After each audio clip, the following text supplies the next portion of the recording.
I'm Reverend Andriette, and this is Point of Power. So, this is July, as you know, and it's also the month in which we celebrate Independence Day. And I'm not speaking about Independence Day in the context of the national holiday.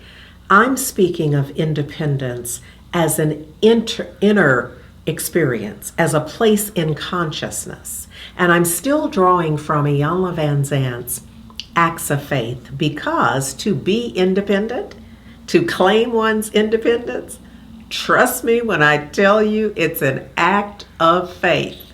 It is perfectly plotted in this year, our adventure in faith. So here's what she offers us. She shares this Ashanti proverb for July 13th. It is the ruin of a nation begins in the home of its people.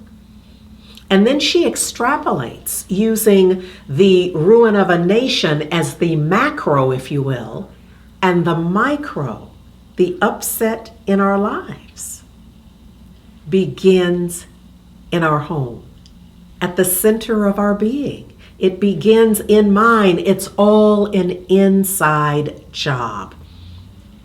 If we have stuff going on out here, arguments and disagreements and chaos.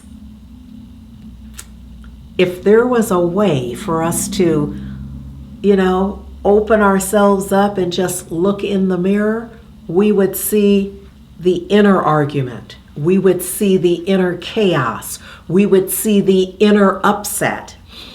In fact, just a little while ago, I was behind a bit of traffic, and just a few cars, no big deal, and a bus was at the head of, there may be 2 cars ahead of me, and then a bus, an AC Transit bus.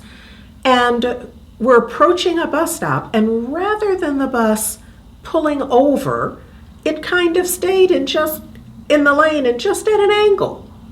And because I was rushing, but I'm so grateful I was aware of my own frustration.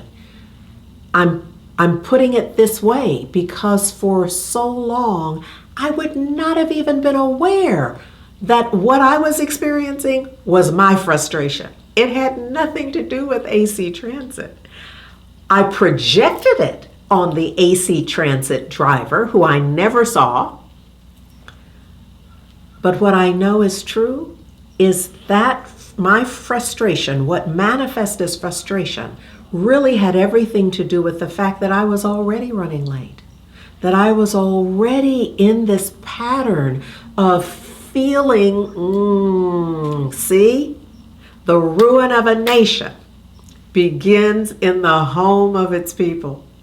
The upset that I was experiencing on the road, it began before I ever left home. I was upset with me because I had a plan for being early and doing this and having time for that. And all of that was shot by the time I got in the car. And so AC Transit could not have done anything right for me that particular today. So I offer that as an example of how easy it can be to miss. Now, I'm sure some of you are thinking, yeah, I hear you, but the driver really should have pulled over. Yeah, but that doesn't change my experience. My experience was projecting my frustration, and I would have found a way to do that. And a nation will find a way to its ruin from the inside out. Here's the affirmation that Iyanla offers us. My home is my salvation. So the idea here is to protect the home, to keep it clean, to keep it balanced, to keep it chaos-free, to keep it liberated, to keep one's spirit independent, free and available to divine good. And that freedom is everyone's point of power.